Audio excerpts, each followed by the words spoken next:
Buenas tardes a todos y todas por vuestra asistencia a este acto de entrega del Premio Sociedad y Valores Humanos a la Unidad de Sociología del Ayuntamiento de Pamplona. Señor Vicepresidente de Derechos Sociales del Gobierno de Navarra, Miguel Laparra, es un orgullo para mí que presidas este acto para hacernos entrega del Premio a la Unidad de Sociología. Nos conocemos hace muchos años. No sé si sabéis que Miguel Laparra comenzó a trabajar conmigo como sociólogo en un proyecto sobre el paro juvenil en el Ayuntamiento de Pamplona. Es un claro ejemplo en que el alumno ha aventajado al maestro y lo tenemos aquí de vicepresidente del Gobierno. Señor alcalde del Ayuntamiento de Pamplona, señores alcaldes Julián, Javier, Alfredo y Enrique, muchas gracias por asistir a este acto tan significativo para la Unidad de Sociología. Señor presidente del Colegio de Sociólogos de Navarra, gracias por habernos otorgado esta distinción. Finalmente, quiero agradecer a todos los aquí presentes vuestra participación en el acto, especialmente a los familiares, a Delia, mi mujer, un recuerdo especial para John y Nerea, mis hijos, que por diferentes motivos ninguno de los dos pueden estar ahora aquí, a mis hermanos, cuñados, familiares y a tantos y tantos amigos que veo por aquí. Me vais a permitir un recuerdo y reconocimiento especial a Aurora Zabalza, la compañera que tantos años ha trabajado con nosotros en la Unidad de Sociología. Ella también es merecedora de este premio, al igual que nosotros, los tres hemos sido la Unidad de Sociología del Ayuntamiento de Pamplona. Voy a hacer un recorrido muy breve de la historia de la Unidad de Sociología. En marzo de 1983 comencé a trabajar como sociólogo municipal. Eran tiempos de la primera Corporación Democrática de Pamplona y han pasado casi 33 años. Inicialmente el sociólogo estuvo adscrito a lo que entonces era la asistencia social municipal. Sin embargo, y sin dejar de trabajar en los incipientes servicios sociales, pronto surgieron demandas de trabajos de otras áreas del ayuntamiento y poco a poco se fue ampliando el campo de nuestra intervención. A partir de 1984 se creó el área de participación ciudadana, en la que con una visión transversal y moderna para aquel entonces quedaron incluidos los servicios sociales, educación, cultura, deporte, promoción del euskera y sociología, de la que se requería información sobre problemáticas sociales, necesidades y demandas que el sociólogo debería concretar y estructurar, dada su formación metodológica. Mi estancia en el área de participación ciudadana continuó hasta 1991. A partir de 1992 se incorporó José Ramón Díez, el compañero, y posteriormente Aurora Zabalza, con lo que se conformó un equipo de trabajo y es a partir de este momento cuando alcanzamos entidad propia dentro del organigrama municipal. La Unidad de Sociología obtenía, elaboraba, distribuía información siempre vinculada con estudios y análisis sociológicos de planificación, de evaluación y prospectiva. Y las diferentes áreas del ayuntamiento se dieron cuenta que disponer de información elaborada era algo muy importante en los tiempos modernos, creándose así la simbiosis perfecta entre la Unidad de Sociología y el resto de áreas municipales. En la Unidad de Sociología hemos desarrollado todo tipo de trabajos sociológicos y participado, además, en otras muchas tareas y actividades propias de la Administración, como tribunales de contratación, selección de personal, comisiones de información, comisiones de negociación, etc. A lo largo de los años, en nuestro trabajo como sociólogos, hemos tenido unos campos preferentes de actuación. En primer lugar, estudio sistemático de la población de la ciudad y sus características, estudios continuados sobre la vivienda y los equipamientos, estudios sobre comportamientos, necesidades y demandas sociales en relación con los diferentes ámbitos y sectores de la población. En cuarto lugar, evaluación de programas municipales dentro de las distintas áreas del ayuntamiento. Un aspecto que tuvo mucha importancia han sido las consultas y encuestas periódicas y puntuales en la opinión pública sobre el funcionamiento de determinados servicios y dependencias municipales. Y el último trabajo que quiero resaltar es nuestra participación en el plan municipal en tres campos importantes: en la vivienda, en los equipamientos y en tercero, vivienda, equipamientos y población. Esos han sido los tres campos en que participamos más directamente dentro del urbanismo. Una de las cosas más apasionantes de trabajar en un espacio como este, en una unidad como esta, es que nos encontramos ante un observatorio sociológico real, en el que hemos sido testigos del devenir social durante más de 30 años. Esto nos ha permitido un plus de conocimiento de la realidad de Pamplona y su comarca. Entre los anteriores campos en que hemos trabajado, hay uno que me ha interesado de una manera particular por su gran trascendencia urbana, social y humana, y es el proceso de expansión de la ciudad y más en concreto el fenómeno de la vivienda, en tanto que proceso complejo que se interrelaciona de manera sistémica con la demografía, la economía, la sociología, el urbanismo y la acción política. Por eso quiero abordar a continuación algunas reflexiones sobre lo acontecido en relación con la vivienda en los últimos 20 años en Pamplona y en la comarca. Quiero hacer un primer inciso, algo muy sencillo, muy breve, pero muy claro. Derecho a la vivienda, derecho social, derecho fundamental. Como digo, un breve apunte. La Constitución española, en su artículo 47, reconoce que todos los españoles tienen derecho a disfrutar de una vivienda digna y adecuada. Sin embargo, no reconoce a la vivienda como un derecho constitucional fundamental, sino como un principio que regirá la política social y económica, y su contenido se configurará por las leyes que lo desarrollen.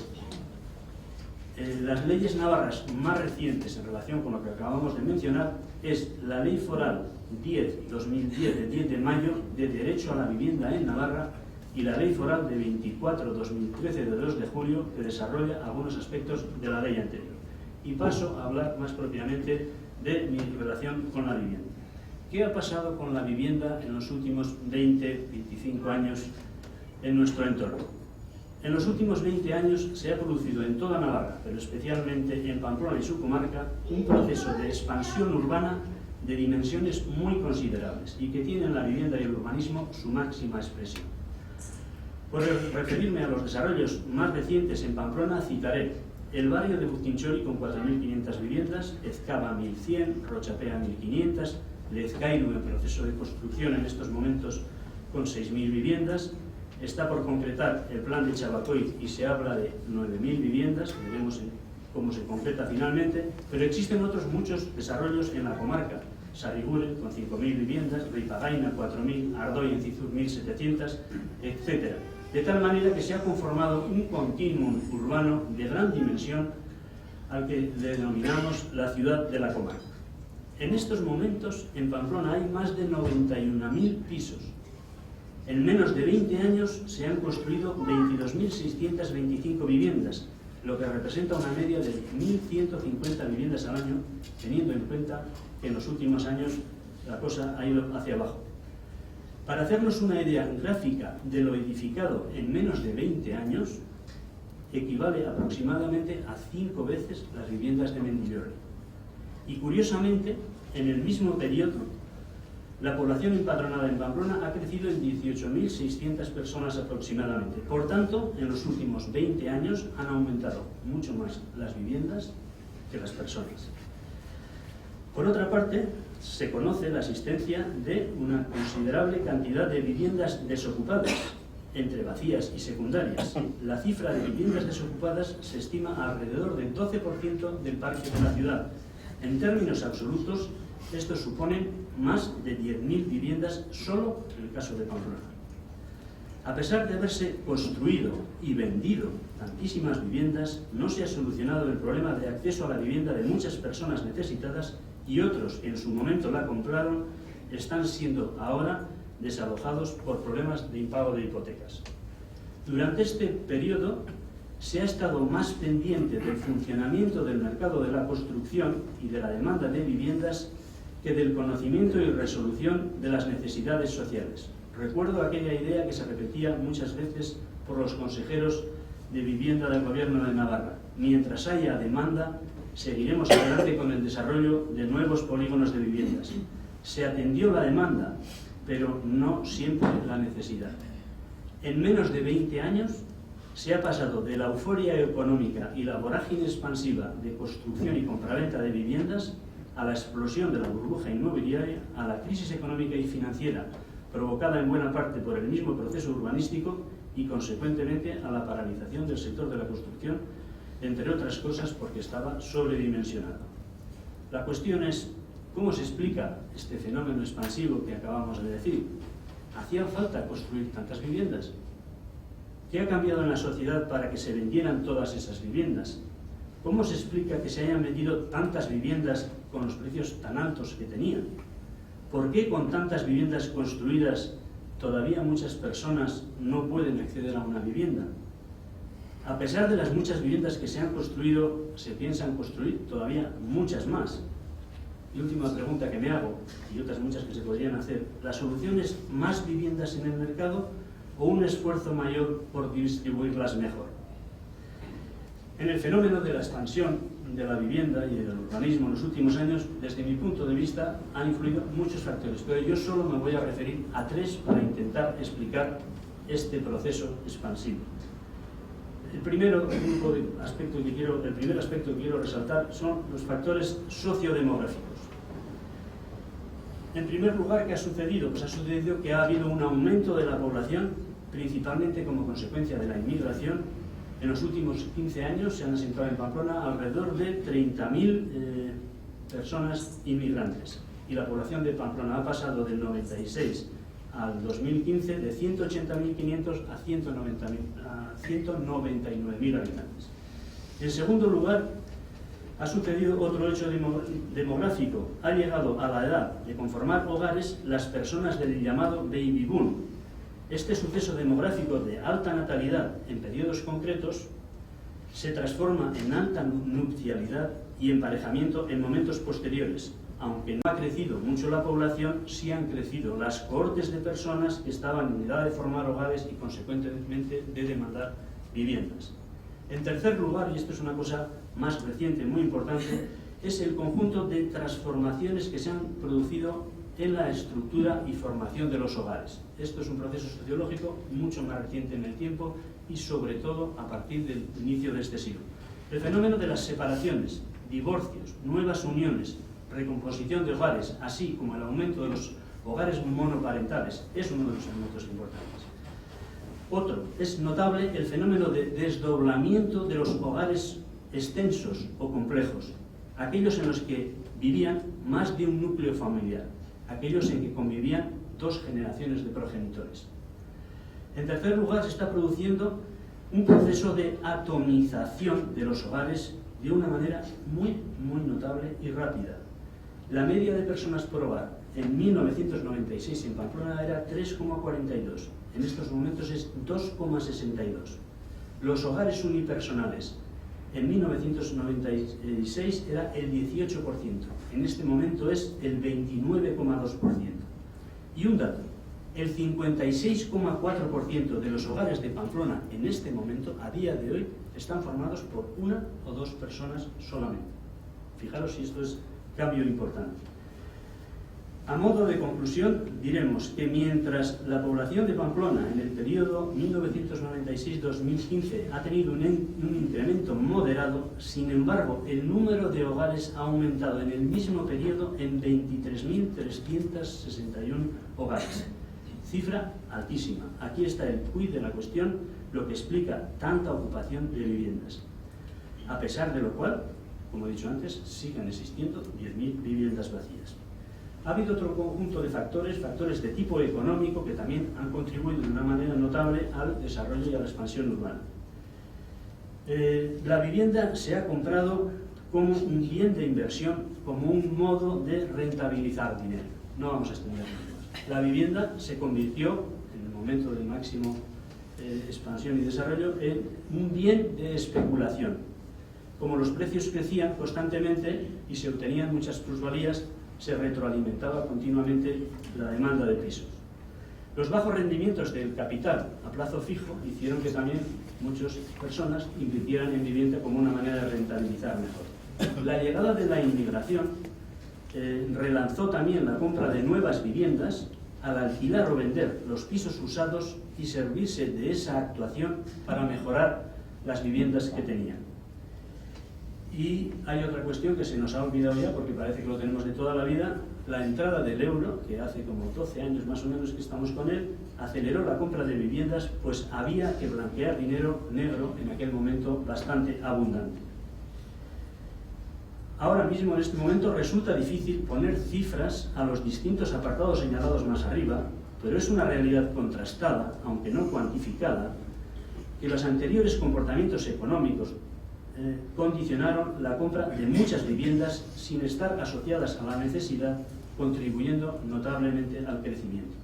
De todas las maneras, voy a avanzar algunos datos para confirmar el interés de nuestra sociedad por la vivienda. El 24% de los hogares de Pamplona tienen una segunda vivienda. En números reales, esto significa que 17.800 familias tienen una segunda casa, y de ellas 5.500 están en Pamplona. El tercer grupo de factores que han contribuido a este desarrollo son los factores socioculturales. Y digo, en nuestro contexto cultural existe una valoración excesiva de la vivienda en tanto que viene a poseer, lo que hace que se persiga su compra. Ya tengo una casa, el hijo ya se ha comprado un piso, una por una tener casa, un pisico en Pamplona siempre está bien. Son algunas de las expresiones que tantas veces habremos oído y que demostrarían lo arraigado que está en nuestra cultura la posesión de la vivienda.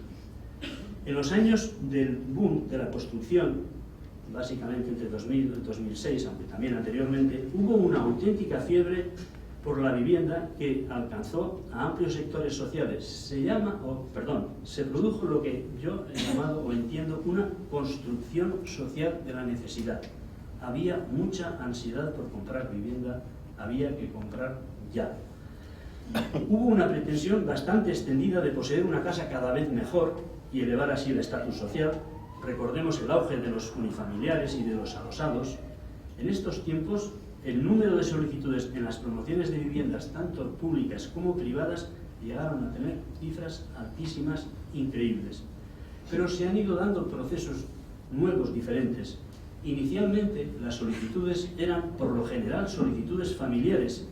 Sin embargo, a partir del 2002 y hasta el 2005, al menos tengo recogidos datos y también más, se produjo un proceso importante de individualización.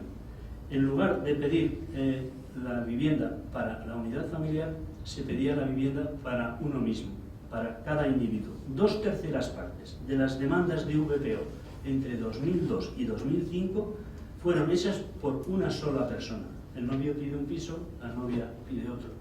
Ya veremos, ¿no? Este comportamiento sobredimensionó la demanda y la adquisición de pisos, en muchos casos sin una verdadera necesidad. Y, curiosamente, a día de hoy, la individualización en la demanda de pisos está arraigada con fuerza entre los jóvenes de Pamplona. Más del 45% de ellos quieren una vivienda de manera individual, según datos del último estudio que hemos realizado en la Unidad de Sociología este último año. En conclusión, la vivienda está pasando de ser un bien de demanda y uso familiar exclusivamente a convertirse en un bien de demanda y uso individual. Bien, ¿y en qué momento estamos? ¿Qué está ocurriendo ahora mismo, a día de hoy, en relación con la vivienda?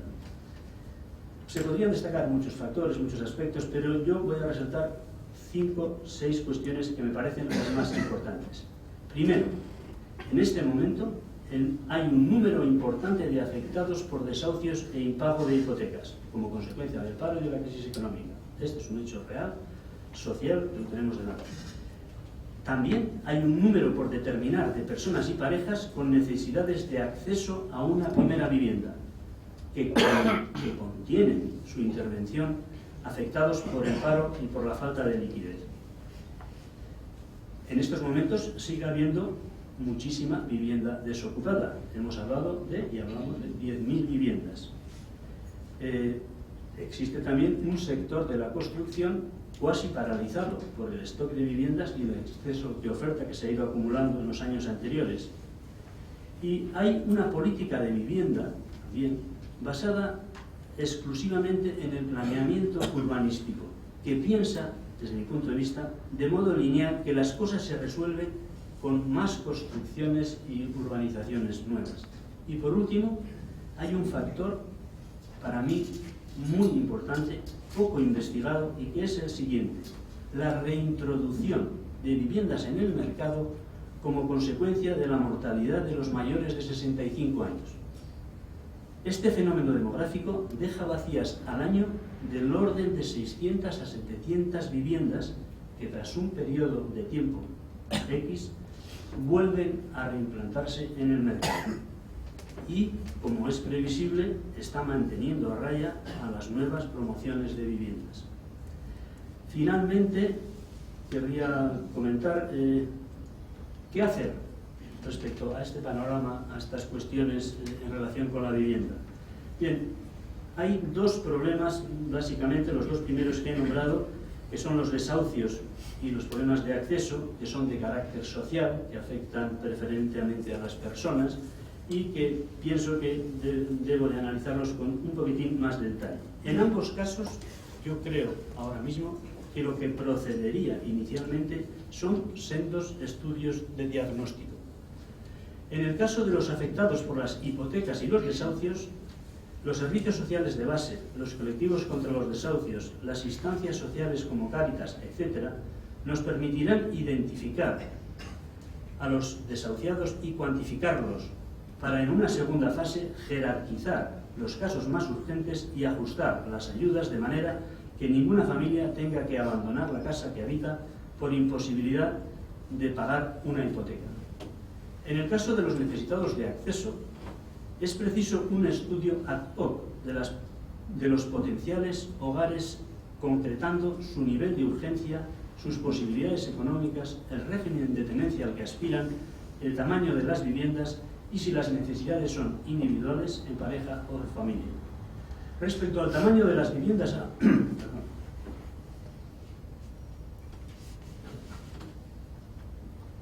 Respecto del tamaño de las viviendas a promocionar, estas se ajustarán al proyecto de vida que pretendan los necesitados. Para quien necesita una vivienda de manera individual, puede ser suficiente un piso de 45 metros, mientras a quienes se deciden por un proyecto familiar o en pareja, es lógico que se facilite o se favorezcan viviendas mayores, 70, 80, 90 metros. Y aumentar... es cuestión, de racionalizar recursos. Hemos llevado demasiado tiempo haciendo los mismos modelos, los mismos marcos de viviendas y de pisos. En relación con el modo de tenencia de la vivienda, alquiler o compra, se observa también un cambio de tendencia. El alquiler va repuntando según los últimos datos. Consecuentemente, en las nuevas promociones se ha de diversificar los tamaños, más pequeñas, y aumentar la promoción del alquiler para ajustar mejor a la realidad actual. Para movilizar el parque de viviendas, que hemos dicho que estamos hablando de unas 10.000 o más, sería deseable la elaboración de un censo o banco de este tipo de viviendas y bajo el control o supervisión de alguna entidad gestora pública, como PINSA, no sé si existe PINSA o alguna otra similar, garantizar a los propietarios que las ofrezcan en alquiler. Ello tendría un efecto positivo y sostenible, pues la ciudad estaría más habitada. Y en relación con el planeamiento urbanístico, hay que corregir la idea de que los esfuerzos en política de vivienda pasan por construir más y más urbanizaciones y viviendas nuevas. Hay que hacer lo posible porque el nivel de ocupación del parque de viviendas sea lo más alto, lo que contribuye a la sostenibilidad de la ciudad de modo muy considerable. Y hasta aquí mi exposición. Si tuviera que resumir en unas frases todo lo dicho hasta ahora, sería lo siguiente. En este proceso y en este análisis que hemos hecho, ha habido un volumen muy alto de construcción de viviendas. Punto 1. 2. Ha crecido muchísimo el número de hogares en comparación con la población. Tercero. Sigue habiendo un número considerable de viviendas desocupadas. Cuarto, se ha producido un proceso, o se está produciendo un proceso de individualización en la demanda de viviendas. Quinto, existe todavía un importante problema de acceso a la vivienda, preferentemente para los jóvenes. Y por último, habría que reinventar, no sé cómo, pero no es el momento de hacerlo, el papel de la Administración en relación con el sector de la vivienda. Y voy a terminar mi intervención haciendo una reivindicación profesional. Quiero reivindicar el papel de la sociología y de la profesión del sociólogo como garantía para conocer la realidad social, sus problemas, sus necesidades, sus demandas, así como los cambios que constantemente se producen en ella. Es increíble la cantidad de cambios sociológicos, sociodemográficos que se producen continuadamente y hasta no pasar cierto tiempo no caemos en cuenta de lo que está ocurriendo. Hay aspectos de la realidad social, como es la necesidad de vivienda, de suma importancia y que, sin embargo, no están suficientemente investigados. No estaría de más un estudio sociológico cada 2 años para ver la evolución de las necesidades de vivienda y así ajustar las políticas. Quiero decir también que como profesionales debemos de trabajar con honestidad, con sentido de la autocrítica e imaginación sociológica.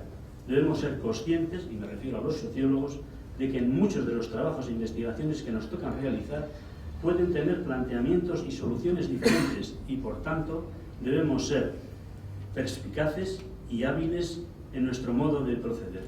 Buenas tardes y gracias por haberme escuchado.